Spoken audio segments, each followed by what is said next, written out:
एक गांव में एक पंडित दीनदयाल रहता था। एक दिन अचानक उसे अपने बचपन के मित्र बृजमोहन की याद आ जाती है। वह बृजमोहन से मिलने के बारे में सोचता है और फिर वह अगले ही दिन बृजमोहन से मिलने के लिए उसके गांव की ओर चल देता है। पंडित का वह मित्र बचपन से ही एक पैर से अपाहिज और जुबान से गूंगा था। पंडित दीनदयाल के गांव से उसके मित्र बृजमोहन का घर काफी दूर था। वे जाने के लिए रास्ते में कई छोटे बड़े गांव पड़ते थे। दीनदयाल रास्ते में अपने मित्र से मिलने की खुशी में चला जा रहा था, क्योंकि आज वह कई दिनों के बाद अपने मित्र से मिलने के लिए जा रहा था।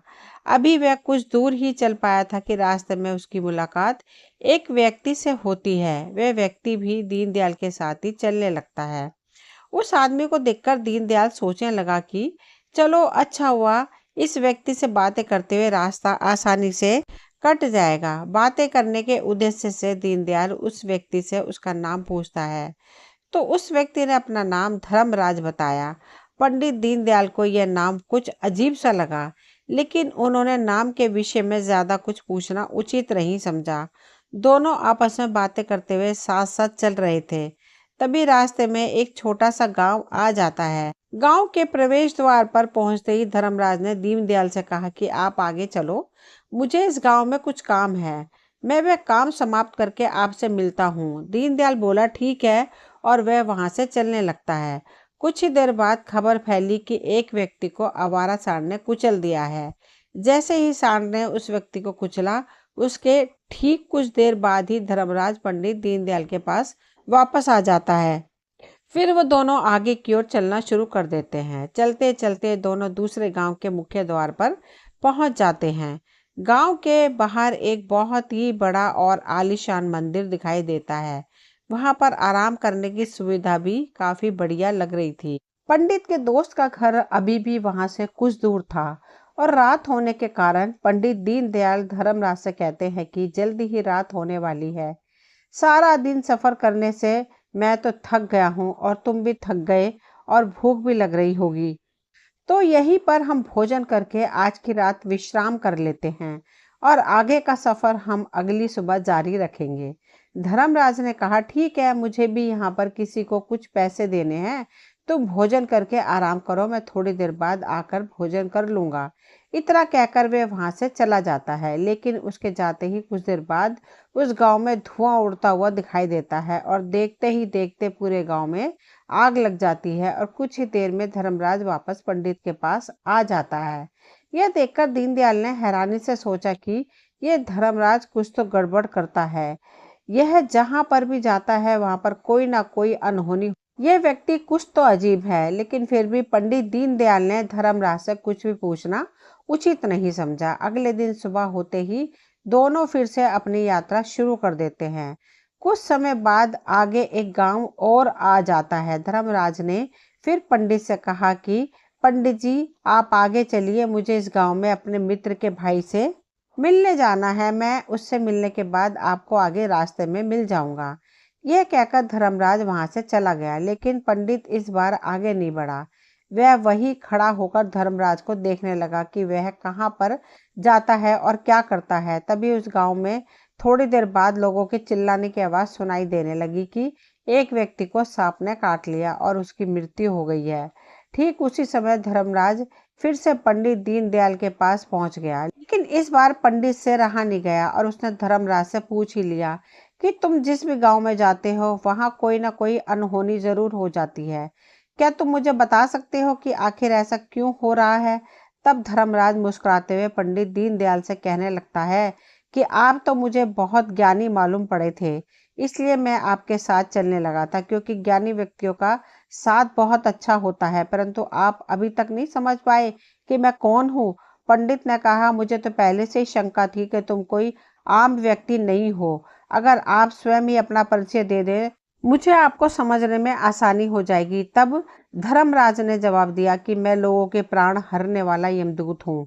जिन लोगों की उम्र पूरी हो चुकी होती है, यमराज की आज्ञा से उन लोगों के प्राण हरण करता हूँ। पंडित को पहले से ही इस बात की आशंका थी। फिर भी धर्मराज के मुंह से ऐसी बातें सुनकर पंडित दीनदयाल कुछ क्षण के लिए घबरा गए। लेकिन फिर भी हिम्मत करके पूछते हैं कि अगर तुम सचमुच में कोई यमदूत हो तो मुझे यह बताओ कि अगली मृत्यु किसकी होने वाली है। धर्मराज ने बड़ी सरलता से जवाब दिया कि अगली मृत्यु तुम्हारे उसी मित्र की होगी जिससे तुम मिलने जा रहे हो, और तुम ही उसकी मृत्यु का कारण बनोगे। यह बात सुनकर पंडित सहम गया और सोच में पड़ गया कि अगर सच में यह यमराज का भेजा हुआ दूत हुआ तो उसकी यह बात भी सच ही होगी, और मेरे ही कारण मेरे बचपन के सबसे अच्छे मित्र की मृत्यु हो जाएगी। इसलिए अच्छा तो यही होगा कि मैं उससे मिलने की बजाय वापस अपने घर लौट जाऊं। कम से कम मैं अपने मित्र की मृत्यु का कारण तो नहीं बनूंगा। धर्मराज ने मुस्कुराते हुए कहा, तुम जो सोच रहे हो वह सब मुझे पता है, मगर तुम्हारे अपने घर लौट जाने से नियत नहीं बदल सकती। तुम्हारे मित्र की मृत्यु तो निश्चित है, और वह अभी कुछ ही पलों में घटित होने वाली है।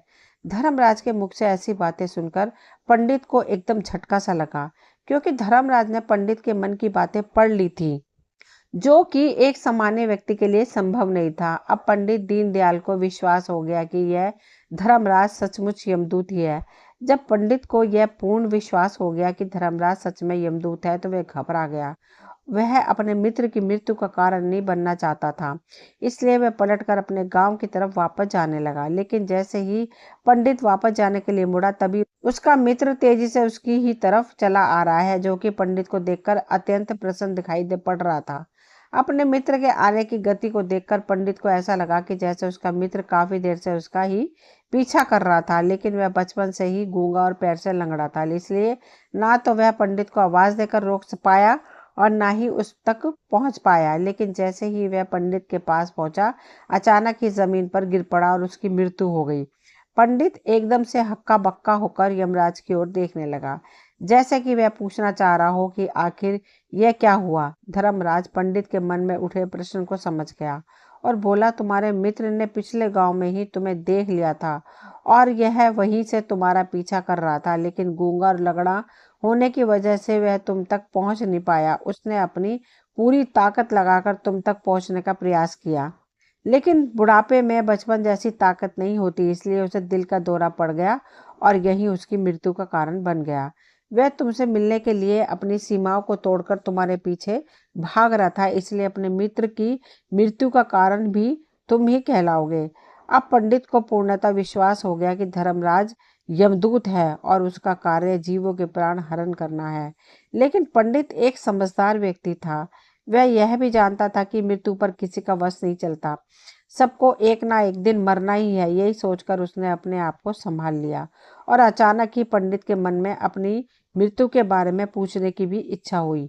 और पंडित धर्मराज से पूछने लगा कि जब मृत्यु मेरे दोस्त की होनी थी तो तुम मेरे साथ क्यों चल रहे थे।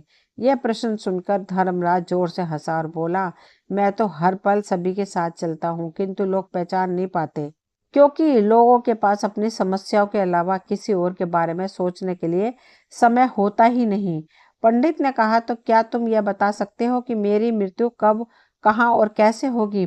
धर्मराज ने कहा, हालांकि किसी भी सामान्य जीव के लिए अपनी मृत्यु के बारे में जानना ठीक नहीं है, क्योंकि कोई भी जीव हो वह अपनी मृत्यु के बारे में जानकर दुखी हो जाता है। तुम ज्ञानी व्यक्ति मालूम पड़ते हो और तुमने जिस तरीके से अपने मित्र की मृत्यु को सहन कर लिया, उसे देखकर लगता है कि तुम अपनी मृत्यु के बारे में जानकर भी दुखी नहीं होगे। इसलिए मैं तुम्हारी मृत्यु का स्थान समय बता देता हूँ। तुम्हारी मृत्यु आज से ठीक 6 महीने बाद आज ही के दिन किसी दूसरे राज्य में फांसी लगने से होगी। और सबसे हैरानी की बात तो यह होगी कि तुम स्वयं ही खुशी से उस फांसी को स्वीकार कर लोगे। इतना कहकर धर्मराज वहां से चला गया, क्योंकि अब धर्मराज के पास पंडित के साथ चलने रहने का कोई कारण नहीं बचा था। इसके बाद पंडित ने अपने मित्र के शरीर का अंतिम संस्कार किया और उसका क्रियाक्रम करके अपने गांव वापस आ गया। लेकिन कोई व्यक्ति कितना भी ज्ञानी क्यों ना हो, अपनी मृत्यु के बारे में जानकर दुखी तो होता ही है और मृत्यु से बचने का कोई ना कोई उपाय भी खोजता है। पंडित ने भी वही किया। पंडित भी किसी तरह मृत्यु से बचने का उपाय सोचने लगा, क्योंकि पंडित विद्वान था, इसलिए उसकी पहचान उस राज्य के राजा तक थी। पंडित ने सोचा कि राजा के पास तो कई सारे ज्ञानी मंत्री हैं, वे मेरी मृत्यु से संबंधित समस्या का कोई ना कोई समाधान अवश्य ही निकाल लेंगे। पंडित यही सोचता हुआ राज दरबार में पहुंच जाता है और राजा को सारी घटना के बारे में बताता है। राजा ने अपने मंत्रियों को सारी समस्या बताई और उनसे सलाह मांगी। अंत में सभी ने विचार विमर्श करके कहा कि अगर पंडित की बात सही है तो उसकी मृत्यु भी 6 महीने बाद ही होगी, लेकिन मृत्यु तो तब होगी जब वह किसी दूसरे राज्य में जाएगा। यदि वह किसी दूसरे राज्य में जाए ही ना तो मृत्यु भी नहीं होगी। मंत्रियों की सलाह राजा को भी सही लगी। इसके बाद राजा ने पंडित के रहने की सारी व्यवस्था महल में ही कर दी। राजा के आदेश के बिना उस पंडित से किसी को भी नहीं मिलने दिया जाता था, लेकिन पंडित कहीं भी आ जा सकता था ताकि पंडित को यह न लगे कि वह राजा की कैद में है। परंतु पंडित डर के मारे स्वयं ही कहीं जाता आता नहीं था। धीरे धीरे कई महीने गुजर गए और पंडित की मृत्यु का समय नजदीक आने लगा और अंततः वह भी दिन आ गया जिस दिन पंडित की मृत्यु होनी थी। उस रात पंडित डर के मारे जल्दी सो गया ताकि जल्दी से वह रात बीत जाए और अगला दिन आ जाए ताकि मृत्यु टल सके। लेकिन पंडित को नींद में चलने की बीमारी थी और नींद में चलने की बीमारी तभी होती है जब व्यक्ति रात को ठीक से सो नहीं पाता। पंडित भी अपनी मृत्यु को लेकर बहुत चिंतित रहता था। वे पिछले कई दिनों से ठीक से सो भी नहीं पा रहा था, इसलिए पंडित को भी नींद में चलने की बीमारी हो गई थी। जब पंडित अपनी बीमारी के बारे में स्वयं ही नहीं जानता था तो फिर राजा, मंत्री या किसी वैद्य को इसके बारे में बताने का कोई प्रश्न ही नहीं उठता था। उस रात जब वह सो रहा था तो अचानक पंडित को नींद में चलने का दौरा पड़ गया। वह उठा और महल से निकलकर राजा के अस्तबल में पहुंच गया। क्योंकि पंडित राजा का खास मेहमान था, इसलिए किसी भी पहरेदार ने उसे रोका नहीं और न ही किसी तरह की कोई पूछताछ की। अस्तबल में पहुंचकर वह सबसे तेज चलने वाले घोड़े की पीठ पर सवार होकर नींद में ही अपने राज्य की सीमा से बाहर दूसरे पड़ोसी राज्य में चला गया। इतना ही नहीं, वह दूसरे राज्य में जाकर राजा के महल में पहुंच गया। उसे महल के किसी पहरेदार ने भी नहीं रोका और ना ही पूछताछ की। सभी लोग रात्रि का अंतिम पहर होने के कारण गहरी नींद में थे। वह पंडित धीमे से राजा के शयन कक्ष में पहुंच गया जहाँ राजा रानी सो रहे थे। वहीं पर पंडित दीनदयाल भी जाकर सो गया। सुबह हुई तो राजा ने पंडित को रानी के बगल में सोया हुआ देखा तो वह बहुत क्रोधित हुआ। राजा ने पंडित को कैद करने का आदेश दिया। पंडित गिरफ्तार हो गया, लेकिन पंडित तो भौचक्का था। उसे तो कुछ समझ ही नहीं आ रहा था कि आखिर वह दूसरे राज्य में और राजा के शयन कक्ष में कैसे पहुंच गया। लेकिन वहां उसकी ये सब बातें सुनने वाला कोई नहीं था। राजा ने पंडित को दरबार में पेश करने का आदेश दिया। कुछ देर बाद उस पंडित को दरबार में लाया गया। पंडित को देखते ही राजा आग बबूला हो गया और उसे फांसी पर चढ़ा देने का हुक्म सुना दिया। फांसी की सजा सुनकर पंडित घबरा गया, लेकिन फिर भी थोड़ी सी हिम्मत जुटाकर राजा से बोला, महाराज, मैं नहीं जानता कि मैं आपके राजमहल में कैसे पहुंचा।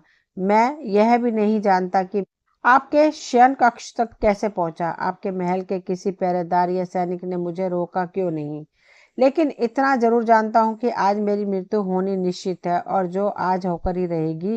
राजा की यह बात थोड़ी अजीब सी लगी। उसने पंडित से पूछा, तुम्हें कैसे पता चला कि आज तुम्हारी मृत्यु होनी है। राजा के इस प्रश्न के जवाब में पंडित ने पिछले 6 महीने का सारा वाक्य राजा को सुना दिया और बोला कि महाराज, मेरी क्या किसी भी सामान्य व्यक्ति की इतनी हिम्मत नहीं होगी कि राजा के शयन कक्ष में जाकर राजा की उपस्थिति में रानी के साथ सो जाए। राजा को पंडित की बात में थोड़ा तर्क दिखाई पड़ा, परंतु उसने सोचा कि यह मृत्यु से बचने के लिए धर्मराज और उसके द्वारा अपनी मृत्यु की भविष्यवाणी की कहानी बना रहा है। राजा ने पंडित से कहा कि यदि तुम्हारी बात सत्य है और आज तुम्हारी मृत्यु का दिन है तो आज तुम्हारी मृत्यु का कारण मैं नहीं बनूंगा, लेकिन यदि तुम्हारी मृत्यु झूठी निकली तो निश्चित ही आज तुम्हारी मृत्यु का दिन ही होगा। क्योंकि जिस राज्य से पंडित आया था उस राज्य का राजा इस राजा का मित्र था। इसलिए राजा ने तुरंत अपने सैनिकों को पड़ोसी राजा के पास भेजकर पंडित की बात की सत्यता का प्रमाण मांगा। भेजे गए सैनिक कुछ ही क्षण बाद लौटे और उन्होंने राजा को बताया कि महाराज, पंडित जो कुछ भी कह रहे हैं वह सब सत्य है। पड़ोसी राज्य के राजा ने पिछले 6 महीने से पंडित के रहने की सारी व्यवस्था अपने ही महल में कर रखी थी। यह पंडित राजा का खास मेहमान था। कल शाम राजा आखिरी बार पंडित से उसके कक्ष में मिले थे और उसके बाद यह इस राज्य में कैसे पहुंच गया, इसकी जानकारी किसी को भी नहीं। इसलिए उस राज्य के राजा के अनुसार पंडित को फांसी देना ठीक नहीं। लेकिन राजा के सामने ये नई समस्या थी, क्योंकि उसने बिना ढूंढे बिना पूरी बात जाने ही पंडित को फांसी की सजा सुना दी थी। इसलिए अगर उसने फांसी नहीं दी तो राजा के वचन का अपमान हो जाएगा। लेकिन अगर राजा की बात का मान रखा जाए तो बेवजह निर्दोष व्यक्ति की मौत हो जाएगी। राजा ने अपने सभी मंत्रियों से इस बारे में सुझाव मांगा। तो मंत्रियों ने राजा को सुझाव दिया कि महाराज, पंडित को एक कच्चे सूत के धागे से फांसी लगवा दी जाए, जिससे आपके वचन का मान भी रह जाएगा और कच्चे सूत के धागे से पंडित को फांसी भी नहीं लगेगी और उसके प्राण भी बच जाएंगे। राजा को मंत्रियों का यह सुझाव बहुत पसंद आया। उसने ऐसे ही करने का आदेश दे दिया। पंडित के लिए कच्चे सूत के धागों से फांसी का फंदा बनाया गया और नियम के अनुसार पंडित को फांसी पर चढ़ाया जाने लगा। सभी लोग बहुत खुश थे कि ना तो वह पंडित मरेगा और न ही राजा का वचन खाली जाएगा। पंडित को भी पूर्ण विश्वास था कि इस सूत के धागे से तो उसकी मृत्यु हो ही नहीं सकती। इसलिए वह खुशी खुशी उस पर चढ़ने के लिए तैयार हो गया। जैसे धर्मराज ने भविष्यवाणी की थी कि तुम खुद ही अपनी फांसी को स्वीकार करोगे। लेकिन जैसे ही पंडित को फांसी दी गई, सूत का धागा तो टूट गया, लेकिन टूटने से पहले उसने अपना काम कर दिया था। पंडित के गले की एक नस सूत के धागे के झटके से कट चुकी थी और पंडित जमीन पर खड़ा तड़प रहा था। उसके गले से खून निकल रहा था और देखते ही देखते पंडित का शरीर पूरी तरह से शांत हो गया। सभी लोग आश्चर्यचकित थे और पंडित को मरता हुआ देख रहे थे। किसी को विश्वास नहीं हो रहा था कि कच्चे सूत के धागे से भी इंसान की मृत्यु हो सकती है। लेकिन घटना तो घट चुकी थी। नियति ने अपना काम कर दिया था और धर्मराज की भविष्यवाणी सच हो चुकी थी। दोस्तों, ये कहानी यहीं तक थी। मुझे उम्मीद है आप सभी को पसंद आई होगी। अगर कहानी पसंद आई हो तो प्लीज़ चैनल को सब्सक्राइब करें, वीडियो को लाइक शेयर करें, कमेंट करें। मिलती हूँ अगली कोई नई कहानी लेकर। कहानी सुनने के लिए आप सभी का तहे दिल से शुक्रिया।